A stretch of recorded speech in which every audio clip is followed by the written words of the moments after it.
Hello there, and a very warm welcome to another edition of Channels Beam. I'm Victor Matthias. Now, today on the program, it's been 7 days since the federal government announced its plan to lock down Ogun and Lagos states as well as the Federal Capital Territory, Abuja, in order to flatten the curve of the coronavirus spread. On the program today, we will look at the implementation, its effects, and survival of residents of these areas, as well as how online and digital tools can be maximized by individuals and businesses for enhanced performance and profitability. But as always, we bring you the social media trends so you can be abreast with what people were talking about in the past week. Take a look.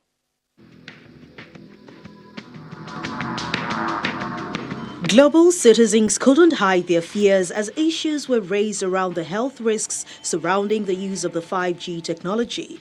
While some argued that the waves already in use in some countries and about to be launched in Nigeria is dangerous to health, others argued that there is no correlation between the latest telephony technology and the coronavirus.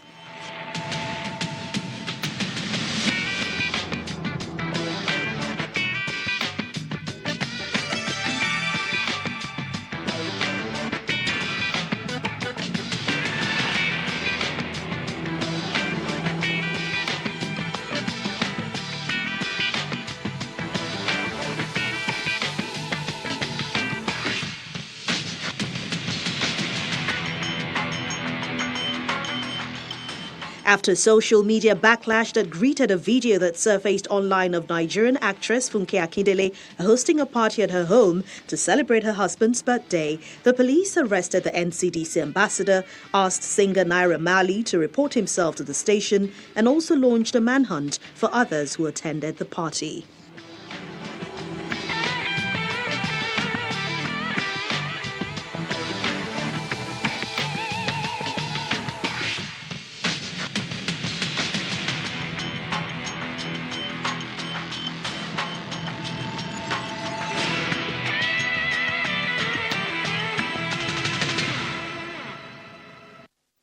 Well, there you go. Those were some of the most talked about topics in the past week. But joining us to look at today's topic, we have right here with us in the studio, Samson Olatunde. He is a digital entrepreneur, an author, a philanthropist, and he is the founder of Digital CEO Tribe. That's Africa's largest community of digital savvy professionals. And their vision is to help businesses in sub-Saharan Africa and beyond leverage on the 21st century's digital tools for enhanced business performance and profitability. It's a pleasure to have you on the program today. Thank you so much for having me. Of course. We also have joining us via Skype from Ikorodu in Lagos, Seun Awogbenle. He is a public policy analyst, also an advocate for good governance and youth inclusion in politics. He is the co-founder of Millennials Active Citizenship Advocacy Africa Network, a youth-led citizens movement that is helping young people find their voice, unlock the power of the citizen, and drive the change they want to see. Seun, it's a pleasure to have you on the program today. My pleasure. Thank you for having me. Of course. So kickstart the conversation for us, Seun. The federal government, gave this directive that people should stay in their homes, actually, to cease movement from 11 p.m. That's on the last week, Monday, precisely. And it has been going on over a week now. Would you say there's been, or what would you say the level of compliance has been? Well, I think I'd like to comment the Nigerian people, particularly those that are residents in Lagos, in Ogun, and the Federal Capital Territory. I think that Nigerians have actually put the best interests of our collective good at heart. I think that the compliance has been really good. Most people have actually complied, considering that the bulk of our working population are those that are in the informal sector, and then most Nigerians actually rely on daily stipends to actually survive. I think that is the height of sacrifice that you can actually get from a lot of people who understand that COVID-19 is a matter of public health emergency, and that to actually slow the spread, we need to break the chain in transmission and to actually stop the community, transmission of this disease as well. So I think that a lot of people already understand the gravity of what we're dealing with. This is a global scourge, of immense proportion. Already, most countries of the world are already teetering on the edge of a possible recession. The impact on businesses and individuals has been quite enormous. So I think Nigerians already understand, and that's why, without having to compel them, without any force, Nigerians have been, abiding, and most of them have actually complied fully to the stay-at-home directive by the So, president and th- also the governor of Lagos.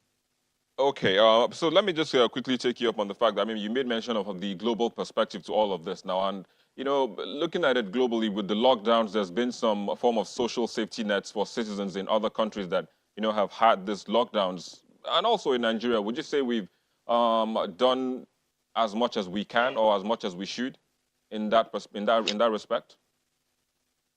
No, we haven't. In fact, what we have actually had close to that is quite ridiculous and is a mockery of what you call a social safety net. And to put it clearly and to put it in proper perspective, to actually, to put economic and commercial activities on hold without providing adequate and effective financial aid and food is, what I describe as us actually playing with, the metaphorical fire. So many Nigerians are actually at home. Like I said, about 40 million MSMEs employing about 60 million Nigerians. That is more than 80% of our entire working population. Nigeria's working labor force is just about 80 million, a little above 80 million people. More than 60 million people who are stipend are now at home. And don't forget that most of these people are also social security for their families, for their kids and kids as well. So a lot of people actually rely on them. But what you have actually seen, from Nigeria's elitist group and the government has actually been a mockery of what you have. I give you this for a fact. As at the National Social Register that we have, as at February 29, that the federal government is using for its conditional cash transfer of 20,000 naira, only has about 10.6 million people on that national, social register for the vulnerable and the poor. Yeah, but You know, let me just hold you. Let me just hold you for a bit. I'll still come back to that register you were talking about. But Samson, let me just get to hear from you now. He's talking about the SEs that pretty much are forced now to stay back at home because of the lockdown. But even at home, I mean, we understand this is the 21st century. We have digital tools, we have the internet, and we have all of those platforms that are available to us at this point in time. But how can we maximize or leverage these digital tools and the internet, to enhance these businesses while they're on this lockdown? Okay, so I think that we are just still starting and scratching in this part of the world. It's beginning to be a reality for so many SMEs to realize that they need to digitalize their processes. You have big companies now thinking about what they need to do. You have churches, organizations thinking about what they need to do. But the reality about it is just that what the internet does for you is that you can do your business globally. So how do you harness the opportunities you have on the internet and leverage on the platform is the question.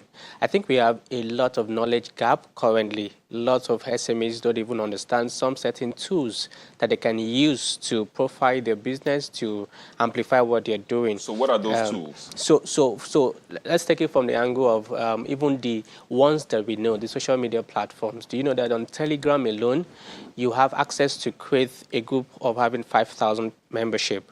The question is, are they on Telegram? That's one of the platforms you can use to get your customers together, hide the information of all your customers because they can have access to one another's numbers. Yeah. On a daily basis, from research, over 200 million active people are on Telegram alone. That's huge.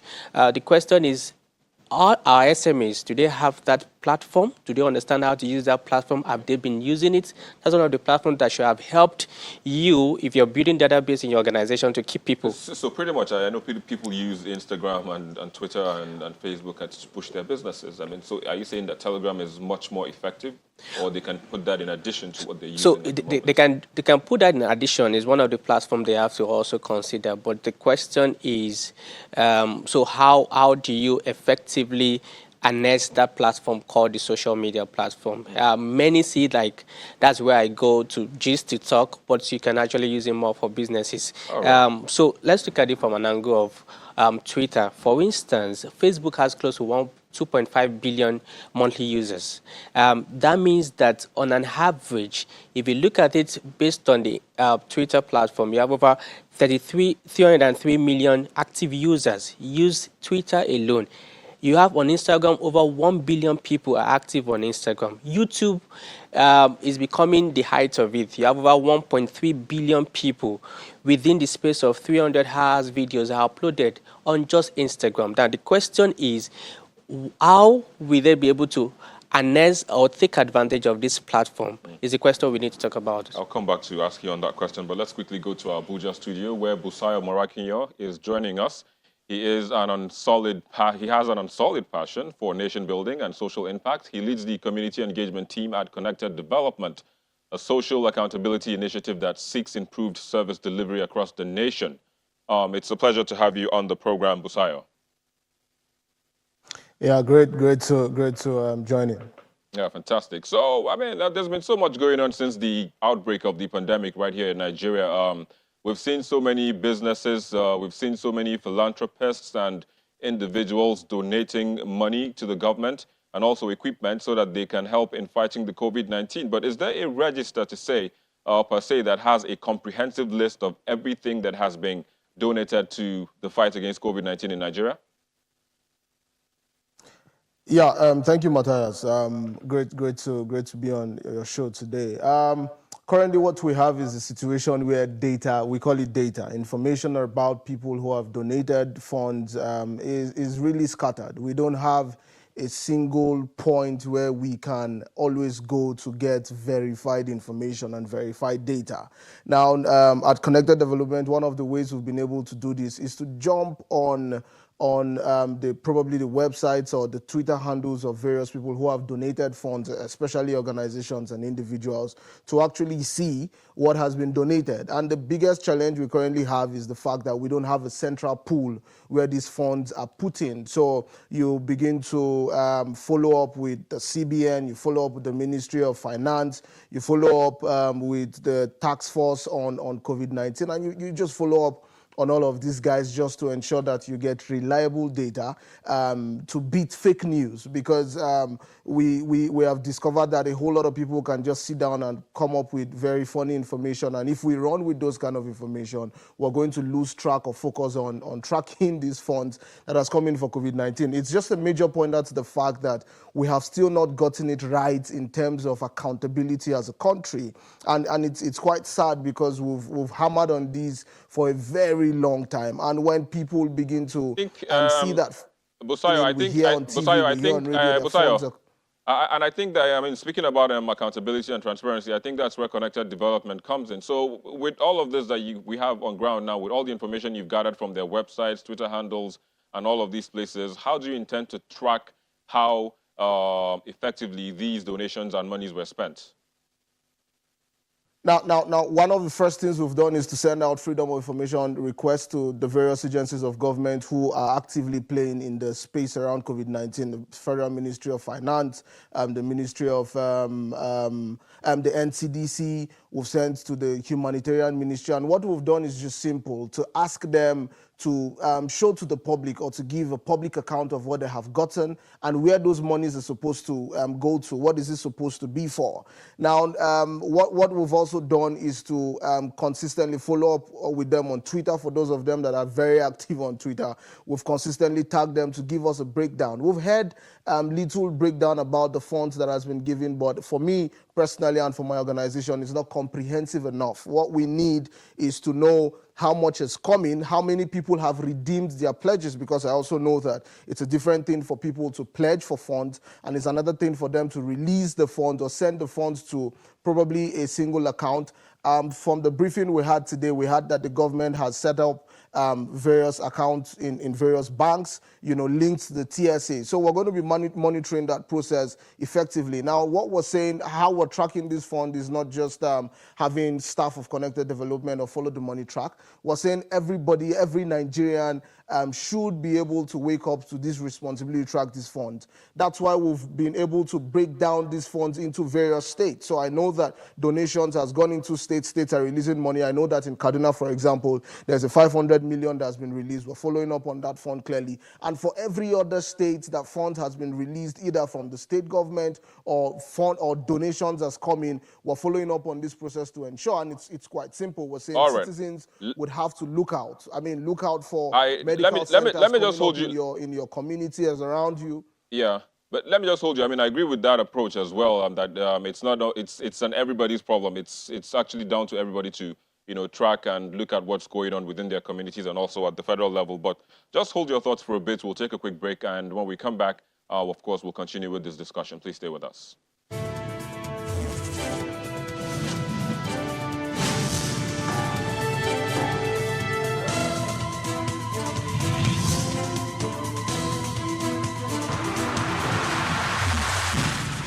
All right, thank you for staying with us. We still have with us our panelists right here in Lagos studio, in our Abuja studio, as well as via Skype. But just in rounding up now quickly, let me just come to you to round up your thoughts as we wind down. So you talked about how businesses can leverage these platforms, social media platforms, especially Telegram now, which you were hammering on. So just quickly give us. So I think that's very important for SMEs to begin to look at a way of them becoming like a freelancers and consulting because a lot of opportunities are on the internet. For instance, whatever business you can do, you have the digital version of it in which that you have to now look at the platform that works for you. So if you do business that has to do with visuals, for instance, I sell clothes and all of that, it means I'm going to leverage more on Instagram. So you have to be knowledgeable about how to go about it, or you outsource it to a professional that can make that happen for you. If you have something that has to do with you writing more, it means that you have to connect more with a platform like Twitter, for instance. Now, it means that whatever social media platform you're going to be leveraging on, it's very important for you to have at least your online office. What's your online office? You have to have a website or a blog where you can showcase all your information. All right. Or you leverage on an e-commerce site where you know that you can use that avenue to talk about what you're doing or sell your product and services on the internet. All right, let's hope that businesses will take to that advice, and keep themselves busy as we are in lockdown, and still make that money that they would have been making but for the COVID-19. But I have to say thank you for joining us on the program, Samson Olatunde, the digital entrepreneur. But let's quickly go to Ikorodu, which is still in Lagos, where Sheun Augbenle joins us via Skype. So Sheun, earlier on you were talking about a social register that Nigeria is using, where you mentioned that we have about over 10 million people on the register. But the thing is, in Nigeria, we have close to 200 million people. So will that suffice as Nigeria, as the government tries to put all of its citizens in the social safety net we're looking at? Oh, yes, that was why I said I consider it, in fact, ridiculous what the government is trying to do. If all you have in your national register for the poor and vulnerable is just about 10.6 million people at an average, and more than 90 million Nigerians have been projected or documented to be in extreme poverty. And then, more than 60 million of them are actually in the informal sector. So you try to reconcile this, and it just does not make sense what the government is doing. But the first thing that they need to do is to expand the National Social Register that actually captures the vulnerable in our society. Then they need a robust stimulus package for people. You cannot put economic and commercial activities on hold without providing food and financial aid to people. This is standard practice everywhere in the world. Nigeria cannot be an exception. This is the time that the government needs to demonstrate that it truly has the interests of Nigerians at heart by prioritizing their welfare. And what is welfare? Well, government has to provide, a sustainable medium for Nigerians to actually leave this lockdown.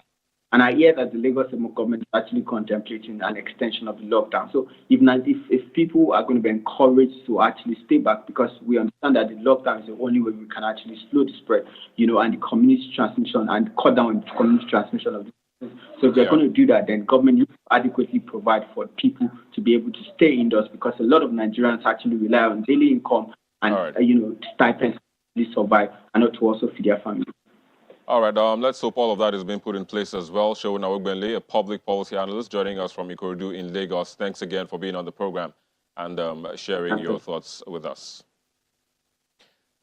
Well, let's also quickly go back to our Abuja studio where Busayo is still standing by. Well, Busayo, speaking again about tracking the funds, we saw the minister not too long ago distributing 20,000 naira to some residents or some people, some citizens of Nigeria. What is code doing in terms of tracking where those funds are coming from and even how it's been disbursed? Now, on the distribution of 20,000 naira around various communities in the country, first of all, we want to say that it is terrible, it is backward, it is archaic.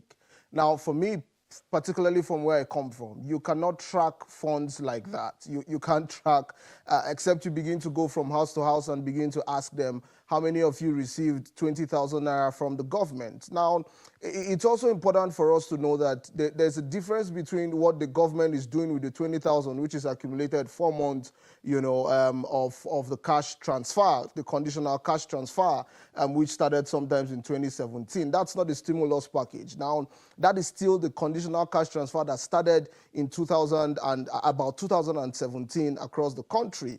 Now, it's different from the stimulus package to cushion the effect of the shutdown on COVID-19. I think that's still a point where we've not been able to establish the difference between these funds. Now, that fund is supposed to be for the poorest of the poor, and I think that fund is that fund is supposed to be disbursed by the social register. The other guy was talking about, across the country. But that scheme has been for a while. That scheme has been for a while. Now, what they are doing is just paying 4 months together of 5,000 to make it 20,000. But in 2018, we had a grievance mechanism around this same distribution of funds or stipends to the vulnerable or the poorest of the poorest people in the society. And the truth of the matter is, there were a whole lot of problems. Now, if the government is sincere enough to pause and reflect on how it goes about its duties or monitor and evaluate how it goes about its duties, we expected that from our reports in 2018, those changes would have been made by now. Now, what we're still having is still the same crude, opaque system of distributing money, which negates the social distancing policy of the current government. You've seen pictures, you've seen how people come out in clusters, and how many of in other words, Busayo, you're not happy with the way the money is being distributed.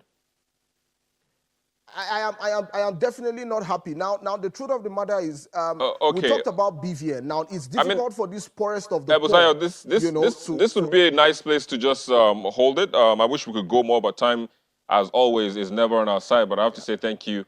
Of course, your thoughts are well, received, and also, of course, the viewers hear that as well. But thanks again for joining us on the program and sharing your thoughts. You're welcome. Very well. Well, that's where we are with the COVID-19 in terms of tracking the funds, in terms of how people can maximize digital tools to enhance their businesses and also the compliance with the directive. But we'll take you now and also bring you the movie videos on our YouTube channel in the past week.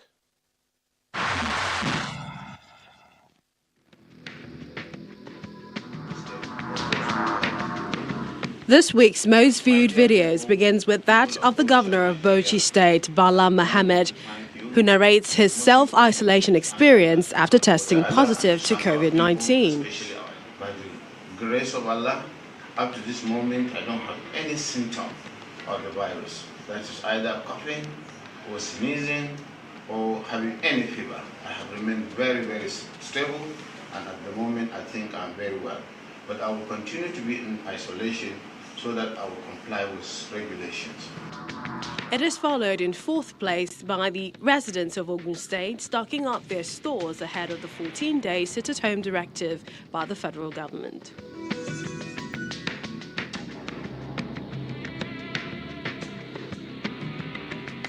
Third spot is followed by the allegation of rape and sexual assault by a lady in Kogi State against one of the members of the state's executive council. Because I was seriously in pain. I don't even have, the man is very huge. I don't even have the strength to say, okay, I will fight this person, and I'm already in serious pains of the beating.